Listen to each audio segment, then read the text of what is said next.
En el marco de la exposición que organizamos con Joyeros Argentinos, un camino infinito sobre los 40 años de democracia, nos pareció muy buena idea, lo conversamos con Patricia Muñiz, invitar a la UNAV, a Gabriel Polese, que nos acompaña hoy, para que nos cuente de qué se trata el proyecto de ley de la creación del Instituto para las Artes Plásticas y Visuales.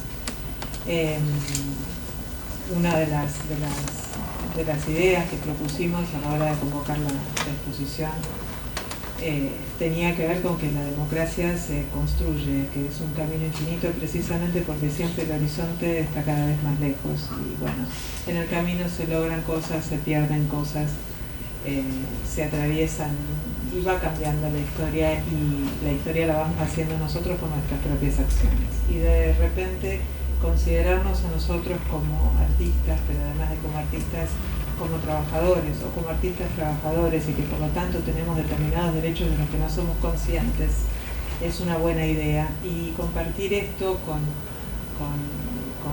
la UNAV, con Gabriel, que viene trabajando en un proyecto de ley desde hace mucho tiempo, que vienen madurando ese proyecto junto con la historia y con los procesos que hace un ratito nos estaba contando.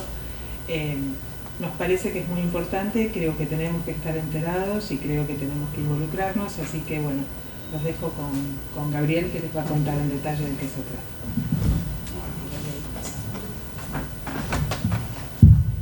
Bueno, hola. ¿Quieren que cante? A Patria le gusta la idea. Una que sepamos todos. Bueno, nada, buenas tardes. Che, muchas gracias por acercarse. Nada, en principio agradecerle a la gente del museo, a Lau, a los Joyeros Argentinos, bueno, por la invitación. La verdad que para nosotros es súper importante. Le decía a Lau, bueno, somos poquitos, esto no importa que seamos poquitos, lo que somos, los que estamos, y esto se empezó a construir desde muy minuciosa hasta que, bueno, pudimos construir algo un tantito más grande que se viene formando y se sigue construyendo en todo el país. Pero bueno, funcionó así, o sea, con grupitos en todo el país, contando de la necesidad de nuestro sector, de, en principio, poder ser reconocidos como trabajadores y trabajadoras, ¿no? Así que, nada, para mí es siempre un placer, un privilegio poder compartir con artistas, porque ustedes son artistas y además son trabajadores, así que, nada, agradecer en principio. Bueno, les cuento un poquito. La UNAV, como recién les decía ahí, estaba contando a las chicas, es una organización que tiene muchos años, una organización de las artes plásticas, hoy de las artes plásticas y visuales, por eso es Unión Nacional de Artistas Visuales, que viene trabajando hace muchos años sobre los derechos de nuestro sector, ¿no? De los artistas plásticos y los artistas visuales. La idea en un principio era democratizar lo que se sucedía solamente acá en la capital, porque bueno, todos sabemos que Dios está en todos lados, pero tiene capital federal solamente. Entonces las problemáticas de los artistas porteños, si se quiere, era el Salón Nacional de Bellas Artes, los premios de los salones que se suceden acá en la ciudad de Buenos Aires, al cual tenían muy poco acceso los artistas de las provincias, sobre todo las provincias más alejadas, ¿no? Y después también algunas cuestiones que tienen que ver con las leyes de mecenazgo y cuestiones que hacen, si se quiere, la meritocracia del sector, ¿no? De quién es mejor o quién es peor, y quién está por arriba de, o quién es más iluminado de, ¿no? Y bueno, la UNAV lo que vino a hacer fue un poco eso, romper con ese paradigma de la meritocracia y del iluminismo, si se quiere, y plantar una bandera que es la de la clase trabajadora. Nosotros, desde un primer momento, con Aníbal Cedrón, como le contaba recién a las chicas, que fue quien funda la UNAV, nos paramos desde ese lugar, desde la clase trabajadora. Nosotros somos trabajadores, no somos ningún iluminado, no vivimos como las plantas de la fotosíntesis, ¿no? De la luz, sino que tenemos necesidades como cualquier otro ciudadano o ciudadana, tenemos que comer, tenemos que pagar impuestos, entonces necesitamos que nuestro trabajo sea reconocido como lo que es, ¿sí? Y ahí se empieza a dar una discusión que, como dije recién, era bastante paradigmática, porque muchos artistas se negaban a ser reconocidos trabajadores. Y empezamos a discutir en foros universitarios, empezamos a discutir en plenarios. Bueno, la pandemia en estos últimos tiempos nos ayudó mucho porque pudimos contactarnos con gente de otras provincias que también tienen distintas problemáticas, no es la misma problemática que la que sucede acá en la ciudad. Siempre cuento que teníamos un compañero en el Chaco, Sergio, por ejemplo, que un día nos llama diciéndome: Pole, había un concurso sobre arte reciclado acá en Capital Federal, en un salón, no me acuerdo bien quién era, y él se entera de eso y me dice: Pole, me dice, vi que allá en Capital hay un concurso sobre arte reciclado. Bueno, contale a los muchachos que acá estamos reciclando para poder comer. Y me estoy quedando sin casa, con 2 criaturas y su compañera, y no tengo dónde vivir. Entonces, la idiosincrasia de nuestra patria, ¿no? Nuestra patria federal, es completamente distinto a lo que puede suceder acá. Entonces, ahí es donde nosotros empezamos a pensar seriamente cómo paliar la necesidad del sector.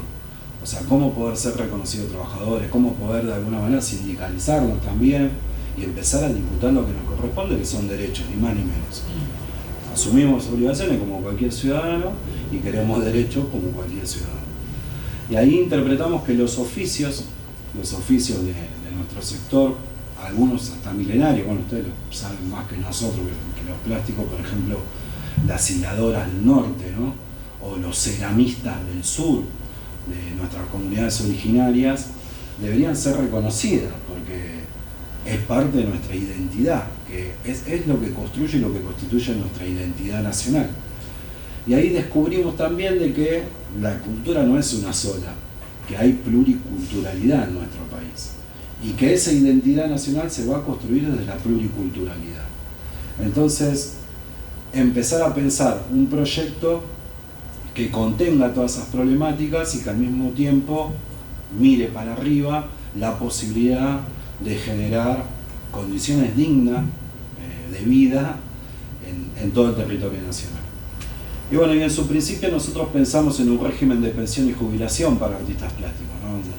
Que por lo menos los artistas plásticos, los artistas visuales, en su desenlace de la vida tengan una jubilación digna que puedan paliar su vejez, ¿no? Entonces presentamos un proyecto de ley en varias oportunidades.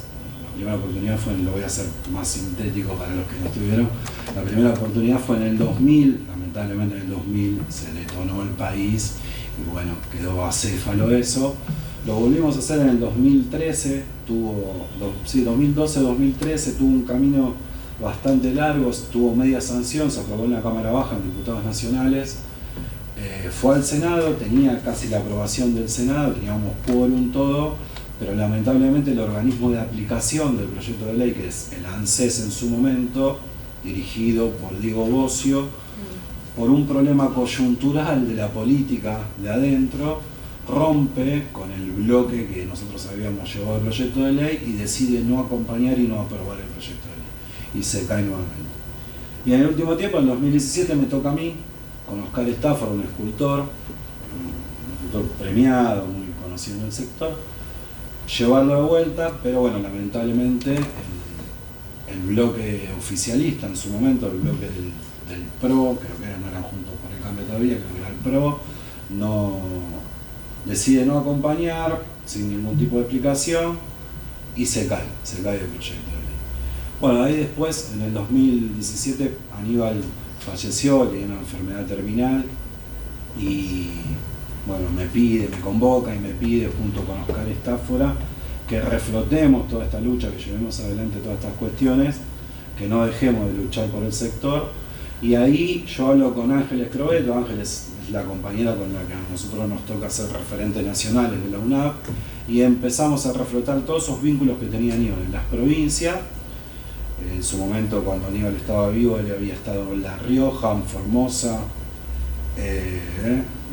Chaco, Córdoba y en Rosario, y empezamos a generar otras redes, ¿no? Otras redes con otras organizaciones de artistas de las provincias que se empiezan a agrupar entre ellos y al mismo tiempo se nuclean adentro de la UNAV, y así logramos que la UNAV hoy tenga representación en todo el país, desde Tierra del Fuego hasta La Quiaca. Así que nada, fue un camino bastante arduo de discusiones y asambleas y plenarios constantemente, en foros universitarios o en plenarios transmitidos por Zoom, por Met. Bueno, la pandemia nos ayudó mucho con eso, y se empezaron a dar discusiones de la cotidiana del artista plástico, que no se puede comprar un acrílico, desde aquel que no se podía comprar un acrílico hasta aquel que de verdad tenía esas necesidades que eran graves y que, nada, a mí personalmente y a Ángeles también nos angustiaba mucho, porque decíamos, che, escuchame, ¿y cómo hacemos para paliar esto? Y bueno, nosotros entendimos en toda esa construcción de idea que la única manera de poder paliar esas necesidades es la institucionalidad, ¿no? ¿Y cómo se logra la institucionalidad? Bueno, se logra a través de un proyecto de ley, ¿sí? Entonces, pensemos un proyecto de ley que venga a paliar estas necesidades, que entienda la idiosincrasia de las distintas provincias y que resuelva según sus propias idiosincrasias. Bueno, pero para eso necesitamos representación en una institución de todo el país.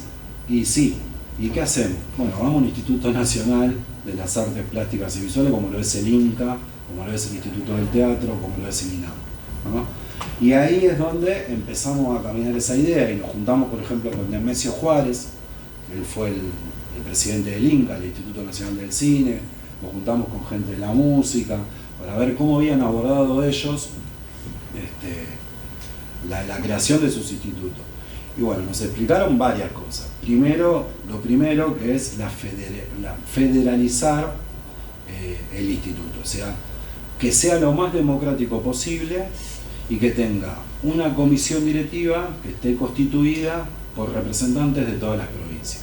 O sea, el Instituto Nacional de las Artes Plásticas Visuales se constituye con una comisión directiva nacional donde hay representantes de todas las provincias metidos ahí adentro. Hay un director ejecutivo del instituto, que eso lo elige el Poder Ejecutivo Nacional, eso por ley siempre funciona así. El director ejecutivo del instituto pone un secretario, y después para abajo va a estar conformado por 23 representantes provinciales, ¿sí? Que van a tomar decisiones sobre cómo se llevan adelante las políticas del Instituto Nacional de las Artes Plásticas y Visuales. Bueno, en esa creación decimos, bueno, buenísimo todo esto, pero ¿cómo hacemos nosotros para que el que va a ocupar ese espacio por cada una de esas provincias sea elegido democráticamente? Bueno, pensamos ahí en hacer primero un censo de artistas en todo el país, que esa va a ser una de las primeras tareas que tenga el Instituto Nacional, llevar adelante un censo, detectar los artistas plásticos, los artistas visuales de las provincias, y después de inscribirse en el instituto, de afiliarse al instituto, va a poder, cumpliendo algún reglamento interno, o sea, tener la representatividad de distintos grupos de cada una de sus provincias, participar y ser elegido en su provincia como el funcionario que ocupa el lugar por su provincia dentro del Consejo Directivo Nacional. Buenísimo, pero ¿quién dice quién es un artista y quién dice quién no es un artista? Bueno, eso va a formar parte del estatuto del instituto. Cada institución tiene su propio estatuto. Nosotros entendemos de que hay infinidad de maneras de detectar si es verdaderamente un artista o no. Principalmente la producción. La producción está al alcance de la vista de todos. O sea, si un artista muestra que expuso muchas veces, que tiene mucha obra, no sé, en el espacio público, que estuvo, no sé, en galerías, museos y todo eso, bueno, no necesariamente tiene que mostrar un título terciario, un título universitario para decir que es artista. Entonces empezamos a encontrar como ciertas categorías sobre quiénes pueden ser los probables candidatos que ocupen. Bueno, los candidatos van a ser los que tengan más recorrido seguramente. O sea, va a haber una comisión interna dentro del instituto que va a decir, bueno, fulana de tal pinta los domingos a la tarde por su casa. Y está fulano de tal o fulana de tal que tiene una carrera de 35 años, expuso por todos lados, hizo tal cosa. Bueno, eso lo va a tomar la comisión interna que va a haber. Sí. Una pregunta, porque a mí siempre me surge la duda, porque yo no me considero artista. Hago cosas porque me gusta, pero no vivo de eso ni... Ninguno vivimos de eso. O sea, y hago diferentes cosas por gusto, ¿no? Sí. Pero la vida me llevó por lo que vos llamaste, ponerle meritocracia. ¿Qué no es meritocracia? Es conocer gente que te quiere mucho, Sí. a exponer en lugares increíbles. O sea, yo porque una amiga mía era la esposa del director, expuse varias veces en el Banco Provincia, ponele. Claro. Y eso no me hace que yo sea mejor que un señor que esté en Jujuy, que no lo conoce nadie, Claro. que hace 20 años. Entonces, ¿cómo se hace para que ese recorrido sea válido y no sea únicamente porque, bueno, tenés los contactos o la plata para pagarte las exposiciones? Sí. ¿Entendés? No, está bien, o sea, eso... Porque eso también lleva mucha injusticia. Pero sucede en todos lados, o sea, en todos los ámbitos de la vida sucede.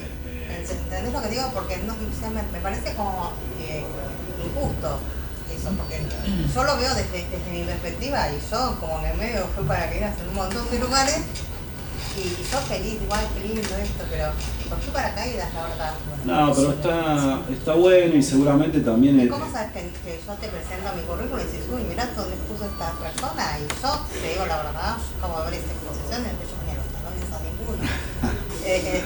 ¿Entendés lo que te digo? Hay gente que...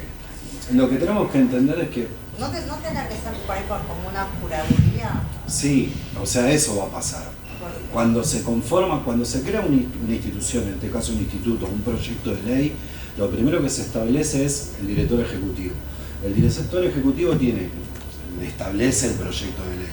Tiene la obligación de conformar una comisión interna antes que se convoque a elecciones en las provincias, donde se va a hacer todo este relevamiento. En esa comisión interna seguramente va a haber gente idónea que va a decir, bueno, fulana de tal expuso en el Banco Provincia, pongámosle, yo no conozco todo ahora. Te pongo un ejemplo porque es un lugar Sí. muy conocido Y tenemos un artista de Jujuy, como vos bien dijiste, que no expuso mucho, pero se dedica a hacer esto. y por ahí viene de 20 generaciones haciendo lo Exacto. mismo y es mucho más valorable. Bueno, eso va a depender de la comisión interna que se forma en un principio.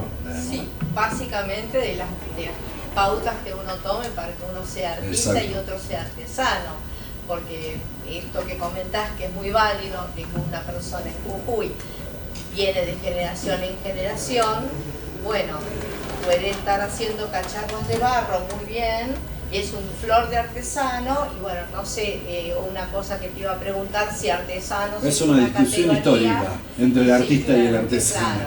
Claro. Sí, entre el artista, es una discusión histórica, pero bueno. Por ejemplo, el artesano que hace cacharros, por ejemplo, Sí. en barro, ¿no? Sí. Que hace una producción por serie. Yo creo que no es el problema que lo haga por serie, Pero el problema está en que el artista tiene una técnica, tiene una materialidad, Sí. que no es lo mismo que el material. La materialidad es justamente cómo domina su particularidad, Exacto. cómo lleva el material, y tiene algo que decir. Exacto. ¿No? ¿Y quién puede decir que es un artesano o es un artista? Y aparte conviven en la misma persona los dos. En la misma persona conviven en los la dos. feria en tu barrio y por ahí Sí. puedes ser un buen ceramista y presentarte en el premio Salón Nacional. Sí, pero hay una diferencia. Por ejemplo, si vas a la obra de Calixto Mamani en Cafayate, te das cuenta de que esta persona ha sido un artesano ya fallecido, pero tenía la beta artística de ser un creador de formas nuevas, de incursionar en técnicas nuevas y en discursos nuevos. Y hay otra gente que, por más que hace una cerámica o algo de fusión, toma imágenes antiguas y las recicla y qué sé yo, que nunca se consideran artistas ni ellos mismos, porque lo que hacen es mantener la cultura Santa María, mantener la cultura Aguada con la intención de replicar y de que eso no se pierda, que es totalmente válido, ¿no? Obvio, por supuesto, sí. Por ¿no? eso, creo que tendría que haber categorías y me Sí, parece que ahí y todo también bien, porque tenés- vamos a algo sindicalizar y una fuente, respetar los derechos y una fuente de trabajo, me Exacto. parece Claro. que eso es lo que habría que hacer. Patri. No, iba a decir lo que es la urgencia de tener que comer, Claro. que te lleva a hacer algo en serie para venderlo y no de. Pero los grabadores, los grabadores producen en serie, por ejemplo. Una silografía es una Sí, sola pieza y se hacen tiradas de reproducciones en serie. O sea, ¿por qué es válido el grabado y no es válido la repetición en serie de, no sé, de una pieza? Por eso no es problema la repetición en Claro, serie, el el tema problema de- es que me transmite la imagen, O la sea, originalidad de la imagen. se ponen en tensión, en discusión un montón de cuestiones. Claro, Porque de cosas. o sea, el grabador que repite por serie y vende de su serie, ¿pasa a ser un producto el grabado? No, porque la prueba de artista es única. Es una. Y la primera obra, el cacharro que hizo el ceramista, que después la va a reproducir por serie, pongámosle que haga un molde de silicona Sí, y reproduzca por serie, ¿es válida? sí es válida. Sí. Es válida siempre y cuando no sea un cacharro que sea parecido igual al del otro, Ahí igual estamos al de del acuerdo. otro. Ahí estamos de acuerdo. O sea, Que no sí. sea la repetición Exactamente. exacta o la copia exacta de algo que ya Y existe. no solamente la repetición, sino algo que es lo que nosotros llamamos, digamos, el núcleo de lo que esa persona quiere decir con ese Exacto, cacharro. también. ¿No? También. Sí, sí, ¿Qué por quiere? supuesto. ¿Por qué lo hace? ¿Para qué lo hace? ¿Qué transmite?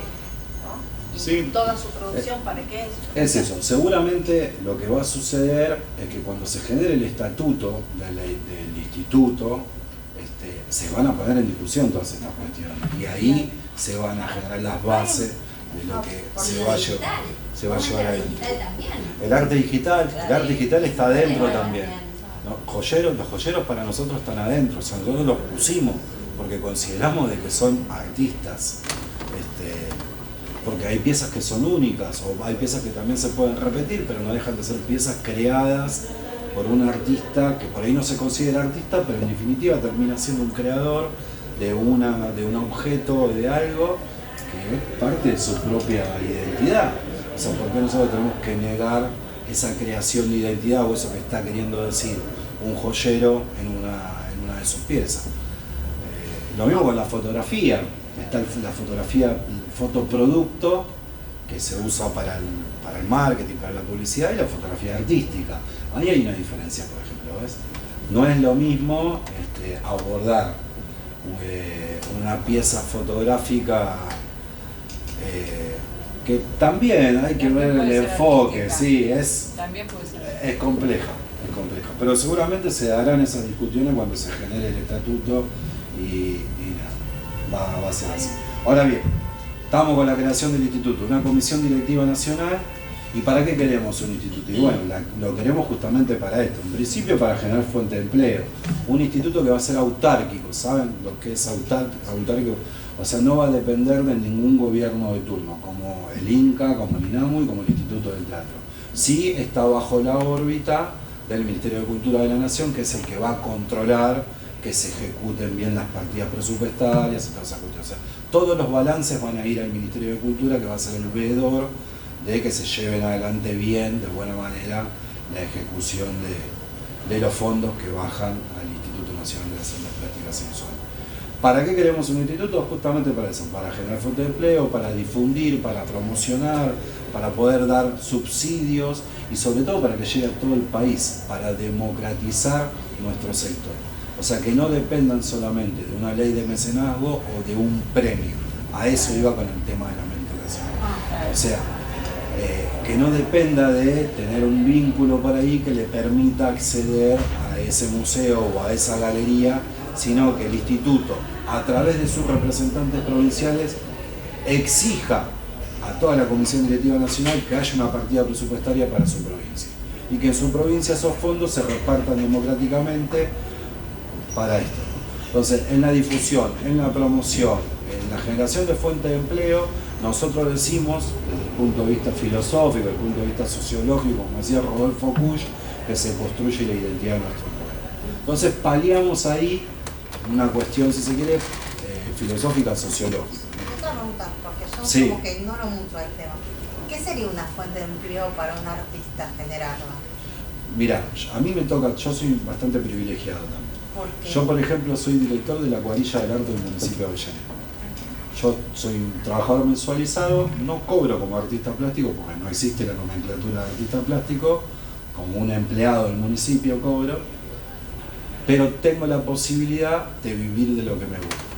Entonces, si vos, el instituto tiene la posibilidad de hacer acuerdos con las intendencias municipales, con los gobiernos provinciales, hacer acuerdos con su partida presupuestaria, más tal vez la partida presupuestaria que tenga la provincia.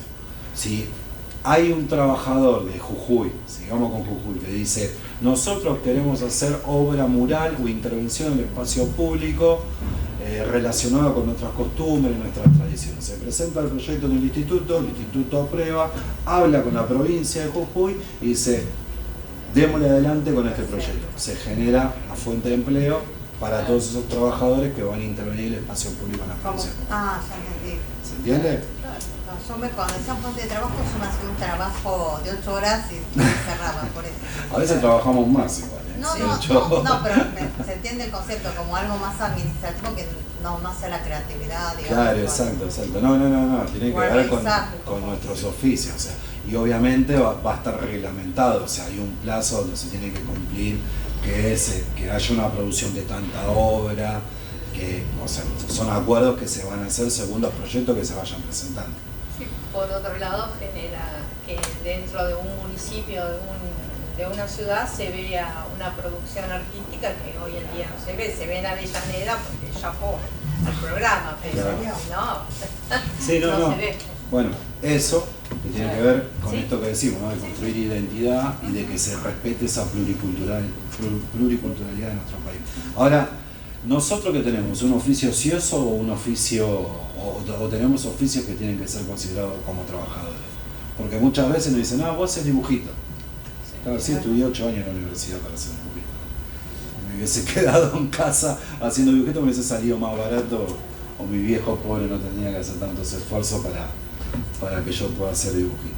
Bueno, esa discusión sobre el oficio ocioso o el verdadero oficio, el oficio de los joyeros, el oficio de los grabadores, los pintores, los dibujantes, los ilustradores, los escultores, bueno, todos los que están adentro del instituto tienen que ser respetados como tales, porque somos trabajadores. Entonces, ¿y por qué? Te preguntan muchas veces, ¿por qué ustedes son trabajadores? Y somos trabajadores porque generamos divisa, aunque no lo quieran creer. Dice, ustedes generan divisa, ¿y cómo generan divisa? Bueno, en el año 2000, escuchen este dato, en el año 2000 el INDEC llevó adelante un estudio al cual Aníbal Cedrón pudo llegar, donde decía que la cultura aportaba al Producto Bruto Interno de nuestro país un 7%. Estamos hablando miles y miles de millones de pesos. Y que las artes plásticas, solo de venta de obra, de los que venden en blanco, que pasa por toda una cuestión burocrática terrible para poder llevar una obra afuera y vender, bueno, es casi de un punto del PBI. Un punto del PBI traducido hoy en dinero es muchísima plata. O sea, yo creo, ¿cuántos artistas plásticos, cuántos joyeros tenemos en el país? Pongámosle 30.000, 50.000 con toda la fábrica. Bueno, con solo el 1% del PBI le podemos pagar un sueldo a cada artista para que se dedique a producir. Sí, igual ahí hay como, un tema, porque, por ejemplo, la arte plástica, un cuadro, algo así, es re engorroso llevar algo afuera. Exacto. Es terrible hasta para exponer. Bueno, el instituto tiene también tiene esa característica. O sea, por ejemplo, un artista de Salta quiere vender una obra a un boliviano o a un peruano que están ahí en la frontera. En blanco es difícil. Tiene que venir a la provincia de La Aduana, a la provincia de Buenos Aires, para poder llevar después la obra para allá.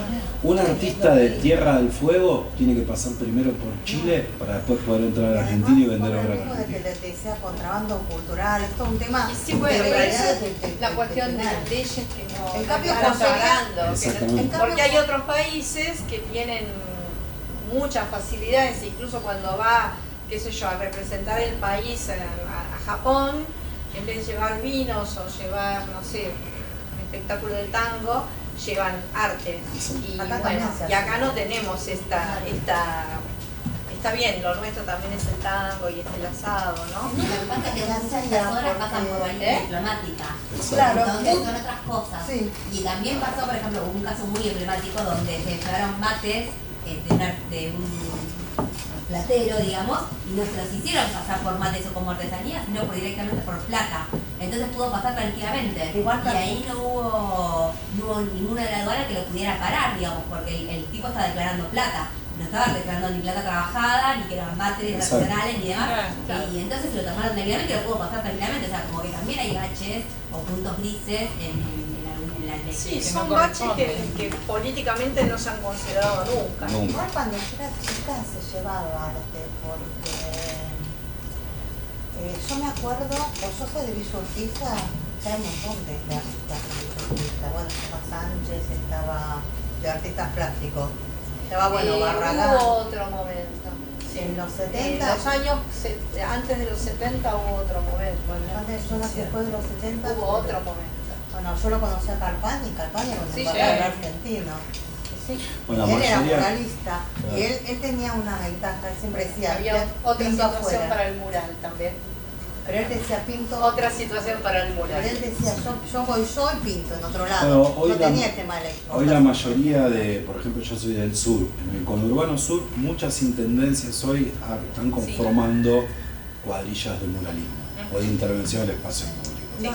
Eso es una gran ventaja para Sí, nosotros. interesante. Sí, pero eso es También lo tiene Claro, Corrientes. también. Por ejemplo, vas a Corrientes, sí. Corrientes y lo tenés. Vas a algunas partes de San Sí. Luis y está. San Luis también labura muy Jujuy bien. tiene bastante. Lo único que, digamos, sería bueno que los murales esos sean tratados con técnicas de permanencia y no con Sí. látex que se empiezan a despintar y entonces después tenemos en 2-3 años ya el deterioro, ¿no? Sí. Bueno, Sí, qué eso sé yo, también y tu está Saigó complejo. tiene una buena política dentro de eso. Sí, ahí está Mati, de gracias. No, gracias. Y si no está la política del arte efímero también en los murales a veces. Sí, Por eso se hacen bueno, con sí, látex. también. No, Sí. en realidad lo que pasa con el tema de la producción de espacio público con el tema del látex es que lo que se hace es sacar, pinten, te pago y que dure lo que tenga que durar. No hay un tratamiento. Claro, de es eso, como no hay el un efímero cuidado. para Para por ahí conservar. después viene otro artista y lo pinta arriba. Te lo blanquean y te lo pintan arriba. Por eso, es como la idea. Y bueno, no existe ese respeto por la producción del Claro. laburante. Pero eso es una falta de respeto o es algo que el artista Y bueno, es sabe. algo que tiene que estar planteado. Claro, estaría Tiene que bueno estar se- planteado, porque primero tenés que hacer un relevamiento de ver qué cosas se quieren decir en un espacio público. Si vos vas a pintar una naturaleza muerta en un espacio público, que a lo mejor hay todas fábricas, creo que a lo mejor a la gente mucho no le dice. Claro. Tenés que estar con un mural, se trata también de ver la arquitectura, ver la gente que vive y que pasa todos los días. Es un estudio de campo que hay que hacer. Y eso también depende de las políticas públicas de cada Eso. lugar. O sea, Porque hay políticas públicas, yo lo poco que veo, ¿no? Es que a veces hay como que, bueno, se hace como un movimiento, pongamos por ejemplo, esta exposición por la democracia, y el artista sabe que va a pintar murales en cierto contexto y con cierta temática que va a durar lo que tenga que durar. Bueno, eso sí, pero claro, por eso está planteado. Claro, eso Claro, es lo que- claro. sí, lo importante sería también que los funcionarios de cada uno de los distritos asuman esa responsabilidad de la producción visual del espacio público. O sea, lo que se viene a dar acá también es una discusión sobre la contaminación visual del espacio público. Nos invaden con publicidades de todos los colores, de todos los costados, y cuando un artista, un trabajador va a pintar una obra mural, que dure lo que tenga que durar. Claro, Claro. exactamente. O sea, bueno, eso también va a depender de nosotros. Exactamente. Claro, depende Eso de nosotros. Va a depender de que desde la institucionalidad nosotros le digamos al funcionario de tal distrito, ese mural se tiene que restaurar cada tantos años, tiene que tener un mantenimiento, es que se ejecute y que sea patrimonio del distrito, votado por los consejos, el Consejo Deliberante del distrito. Bueno, esas son todas políticas públicas del cual el Instituto Nacional de las Artes Plásticas Visuales tiene que abordar. Y eso a su vez va a existe generar todavía, trabajo. ¿y eso no claro. existe? No hay O sea, yo por ejemplo, no sé, habré pintado más de 300 murales y creo que 3 o 4 son patrimonio de los distritos. Claro. Pero No existe. cuando los pintaste, ¿te dijeron los pintás para que sea patrimonio o te dijeron los pintás No, para no, que sea...? lo pintás para que sea una pintura solamente eso. y esta noche te vas a poder comer una pizza. Básicamente es eso. O sea, Claro, pues también el deterioro del concepto, porque si se va a hacer este mural, lo publica, qué sé yo, la misma gente ya lo toma distinto. En cambio, si aparece pintando y después viene Eso- otro y te eso pone invasivo. un cartel, claro. no, eso sí, nosotros en Avellaneda siempre trabajamos con la comunidad. Sí. O sea, se aborda desde otro lugar, se va al barrio. A mí me toca personalmente, una decisión mía, trabajar en los barrios más vulnerados Claro. del distrito. Me gusta trabajar en los barrios, en los jardines, en las escuelas, en los clubes, en la salita, y preguntarle al vecino qué le gustaría, qué tiene para ver acá. Claro. ¿Y cómo nació el barrio? ¿Y quién hizo? ¿Y qué hay acá? ¿No? Y Bueno. acá están las bueno, y en función de eso sale la obra, historia. se arman las composiciones de la obra mural. Entonces Claro. se tiene otro Entonces la respeto. gente esa que lo cuida. participó lo cuida. Y en Exacto. Isla Maciel lo que pasó, lo que está pasando, que es el fenómeno a partir de los murales, que levantaron Isla Maciel, porque claro, más allá de que se hacen recorridos turísticos, está la señora que vende empanadas, la otra que explica cómo se hizo el mural, que ella participó y este pedacito lo pinté, entonces esa persona ese día se lleva un salario por haber estado guiando. Ahí tomo desde esto que vos estás contando, nosotros generamos divisa Claro. y generamos movimiento de mercado interno. se Claro. llama. Esto que está contando ella es un claro ejemplo. Sí. Por ejemplo, cuando veo que por ahí vos tuviste la posibilidad de viajar y conocer algunas provincias, cuando vas a alguna provincia, ¿qué es lo primero que vas a ver? ¿O qué es lo primero que hay en un pueblo para que puedas conocer el pueblo? El museo. El museo, la plaza, sí. el monumento. ¿Y quién hizo el monumento? Sí. Un escultor. Sí. Y las obras que están adentro del museo, y si son un artista plástico, un pintor, un dibujante. ¿Y de qué viviría, me pregunto yo, el bar que está al frente del museo si no existiera el museo? ¿Cuánta gente iría a ese bar? Entonces generamos movimiento de mercado interno. Entonces cuando nos dicen, no, pero ustedes tienen un oficio ocioso, no. Nosotros generamos divisas, generamos movimiento de mercado interno y somos trabajadores. En las iglesias. No, Lomas Las cuando hizo un iglesias. proyecto que duró pocos años, en el 84, generó, bueno, al muralista le pagaban un sueldo Sueldo. y le pagaban a un ayudante para que lave los pinceles y lo asista, ¿no? Le alcance las pinturas, porque está arriba del andamio. Y bueno, esa persona colaboraba y tenía un sueldo. Y el muralista también tenía ayudantes que pintaban. Y bueno, sí, claro, un poco remedando esa, pero bueno, fue un proyecto. Pero también, en los 70, Terminó con un cada gobierno. edificio que construía tenía que tener en el hall del pase, en el hall de Eso entrada, es ley eso. era ley. Sí. Es ley que Ahora, todavía, ¿sigue siendo no sé ley si se todavía? derogó, No pero sé. hasta hace poco existía. Cada hall de entrada tiene que tener, El o Hospital Federal tenía que tener Exacto. una obra de arte, Una obra de artista. Firmada. Sí. De hecho, yo tengo una amiga en Corea del Sur que ella trabaja de eso, hace rejas y tampoco es que ella la hace con su cuerpo, ¿no? Ella diseña la reja, Lo le manda a gusta, hacer. lo acepta, lo manda a hacer, después la pone y bueno, y hace así la escultura, pero esos tienen todos los edificios una obra sí, de arte. o sea, también los que estudiamos artes plásticas, o ustedes que por ahí estuvieron los materiales que se compran durante la carrera. Yo mi especialidad fue dibujo y escultura. La montaña de barro, la montaña de yeso para hacer moldería, las tallas en los mármoles. Y vos decís, ¿de qué vivirían las librerías artísticas también si no existiera el artista? Entonces, nada, ese discurso se tiene que terminar. O sea, nosotros Obvio. cada vez que tengamos la posibilidad de decir, vos haces dibujito, no, mira, yo hago dibujo que genera fuente de empleo para un montón de personas, que somos generadores del mercado interno. Y son discusiones que tenemos que dar así como nosotros les decimos militar, hay que militar. Y bueno, como los músicos.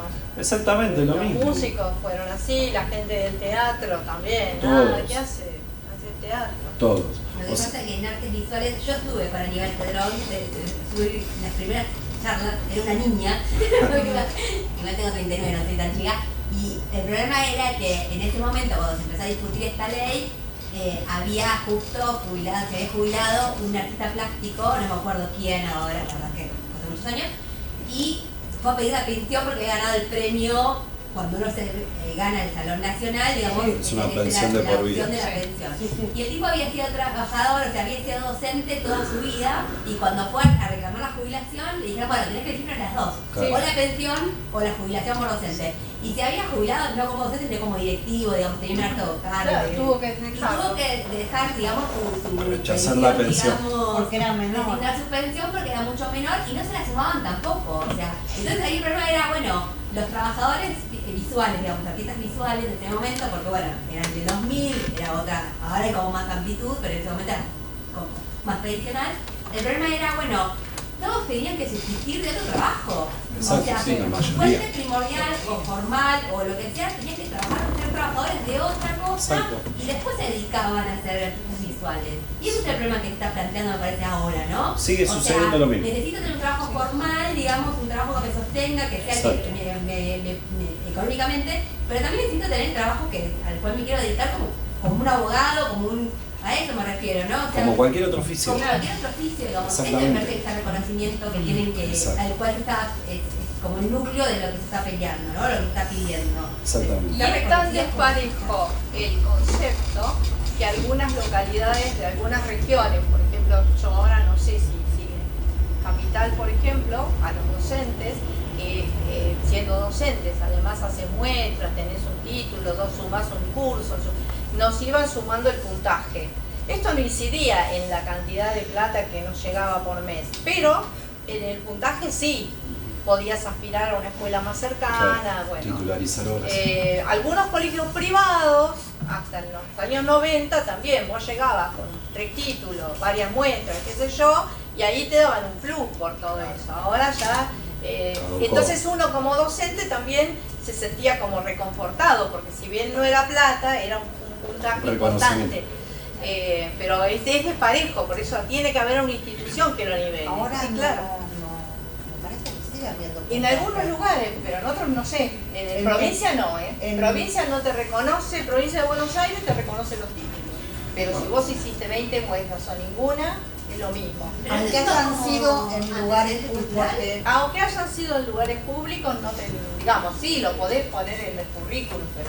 Porque a veces hay incluso, bueno, yo porque mi hermana es docente de otra área, pero si ella hace, por ejemplo, un ensayo, por ejemplo, depende de dónde lo haya presentado, sí le influye. Claro, Sí. puede ser, no. Sí, hay una columna que es Capital que se llama Antecedente Cultural, que puede sumar hasta 5 puntos, digamos, pero claro, cada curso que haces o cada presentación de, digamos, que haces o cada ensayo, cada publicación, te suma centésimos, digamos. Entonces, por ejemplo, 0,13. Entonces, no es como un punto. Bueno, Pero te suma. Pero suma. te suma, claro. Sí, otra de las problemáticas grandes que hay es que los que somos docentes de artes plásticas cada vez tenemos menos horas para ocupar. Y se vienen achicando las cargas horarias de plástica, por ejemplo. Porque ahora se mete, la Ley Nacional de Educación establece de que vos tenés que hacer algo cultural. Entonces en algunas escuelas deciden música, en otras escuelas deciden teatro, en otras escuelas deciden artes plásticas, y por ahí vos que tenías todos los grados de ponerle secundario, yo laburé en secu, Sí. de primero a quinto, todos tenían artes plásticas, hoy pasan a tener el último año. Entonces te achican O las sea- horas cátedra para poder ejercer como docente. O sea, Bueno, tenemos menos posibilidades. Pero se amplió con los otros rubros, con las otras. Está bien que a veces Sí. ponen algunas materias que, pero Pero eso no se, deberían ser opcionales y sumarlas. debería haber un segundo turno Y que dedicado en realidad los a artistas deberían ser docentes. Sí, sí, ¿Sabes qué sí. docentes? No sé cómo que... Pero, por ejemplo, por ejemplo, hay escuelas que conozco pero son privadas, ¿no?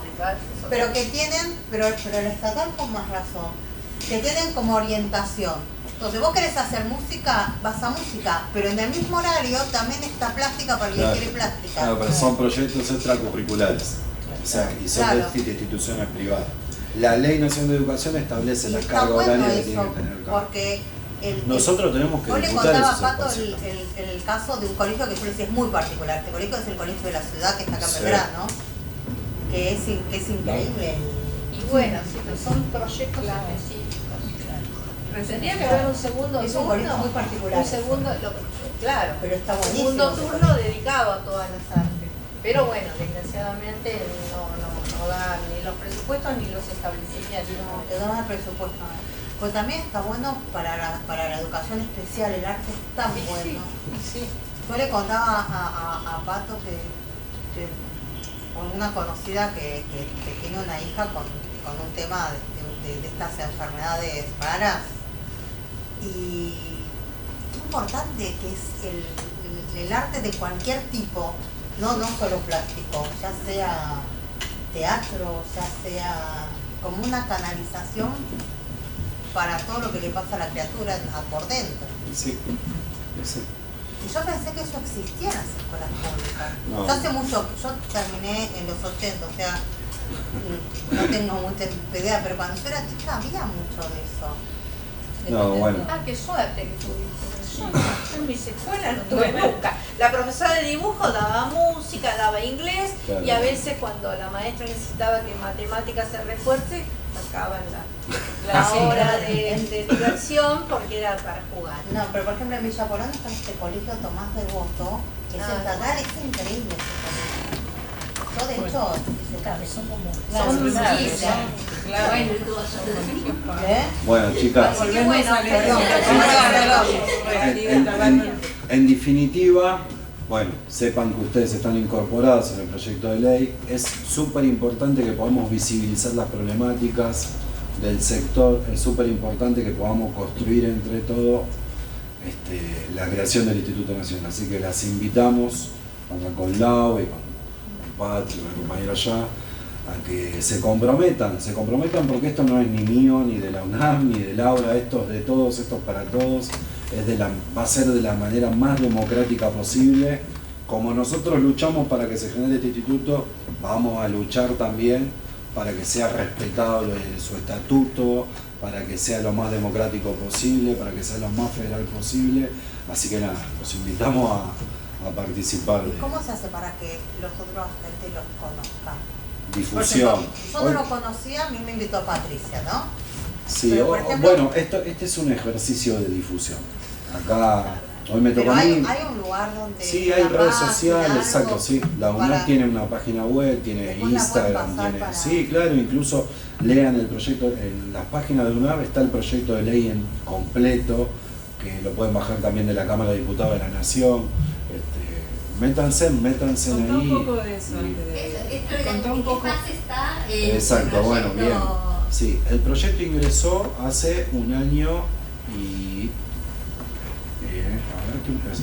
Un año tiene.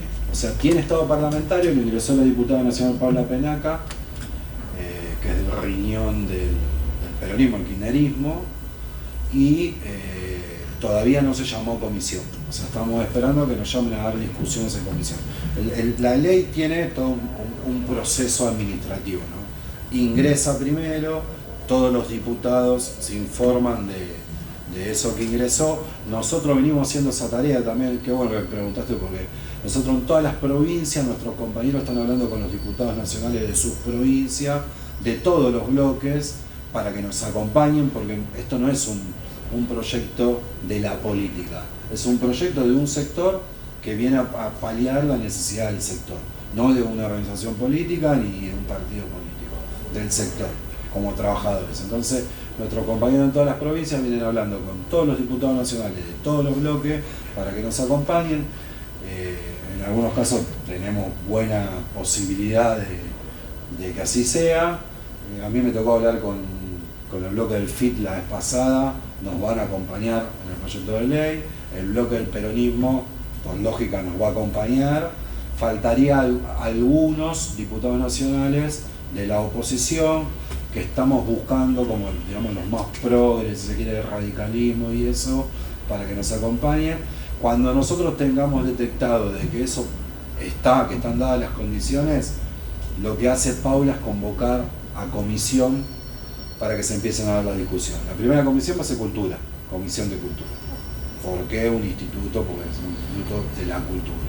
Después pasará por Hacienda, por presupuesto, por legal y técnica y todas esas cosas. para cada comisión hay compañeros y compañeras que están asignados para dar esas discusiones, que vienen formados, abogados, en la parte legal y técnica, y todo eso. Tenemos compañeros con mucha trayectoria cultural, en el caso de Rubén Borré, no sé si lo conocen. Rubén fue un artista muy consagrado que trabajó en muchos espacios públicos, estuvo en Cancillería también en un momento y la tiene muy clara sobre dónde dar la discusión en la Comisión de Cultura para no pedalear en el aire y que siga su camino. Así que nada, estamos en esa etapa, no sabemos si la vamos a poder concretar, pero es un paso que vimos que es bastante importante, que hay mucha gente que ya está informada de esta situación, hay mucha gente que empieza a participar, y en caso de que caiga, nosotros tenemos garantizado ya de que se vuelve a ingresar, pues bueno, Paula entra seguro,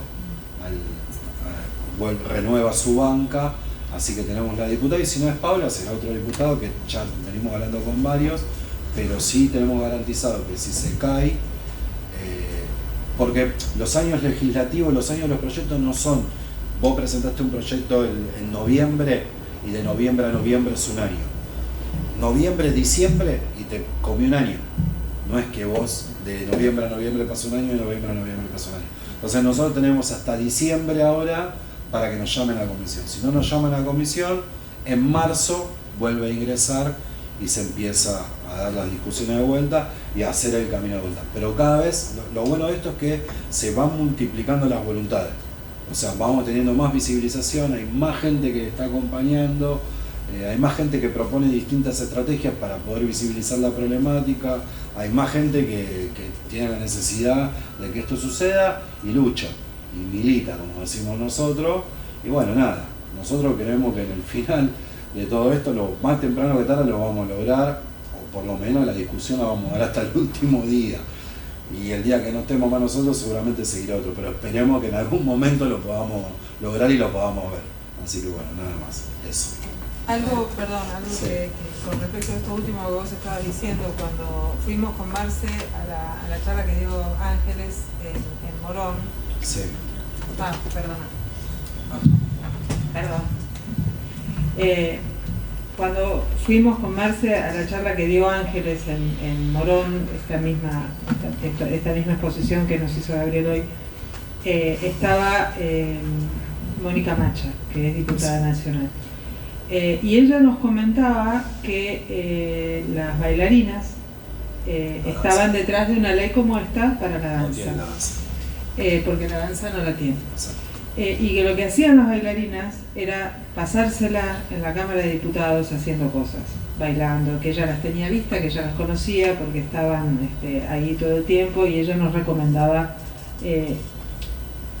hacer acciones, visibilizar desde nosotros como artistas, que somos los interesados en que esto ocurra. Entonces, y esto lo traigo a colación porque hace un par de semanas hubo un acto por el Día Nacional de la Danza, en la que el mismo Ministro de Cultura dijo va a salir una ley nacional de la danza, dicho por el Ministro de Cultura. Todavía no la tienen, pero el Ministro ya dijo que sí. Entonces, esas visibilizaciones que estuvieron haciendo ellas insistentemente, poniendo el cuerpo, literalmente, yendo hasta allá, movilizando, hinchando las pelotas para que todos los diputados las vieran, porque está buenísimo comprometerlos, pero después ese compromiso hay que sostenerlo en el tiempo, porque si no se sostiene en el tiempo con acción continua, el entusiasmo y el compromiso de esos mismos actores también se cae. Entonces, bueno, un poco eso, ¿no? Difundir, como decía Gabriel, contárselo a la gente, meterse en los Instagrams y en la página de la UNAV, compartirlo con los compañeros, contar, pasarse la ley unos a otros, que la tenemos, si quieren se las pasamos por WhatsApp, ustedes se las pasan a los demás, comprometerse y participar de todo lo que sea necesario. Hoy somos poquitos, pero la próxima por ahí somos más. Y en las distintas acciones capaz que somos cada vez más y eso nos da otro tipo de resultado. Eso quería, nada más, acompañar. Bueno, nada, chicos, es eso. Hay que luchar y militar para poder concretar esto que su principio fue una utopía, pero parece que ahora estamos un poquito más cerca. va a depender nada más y nada menos que de nosotros. Así que gracias.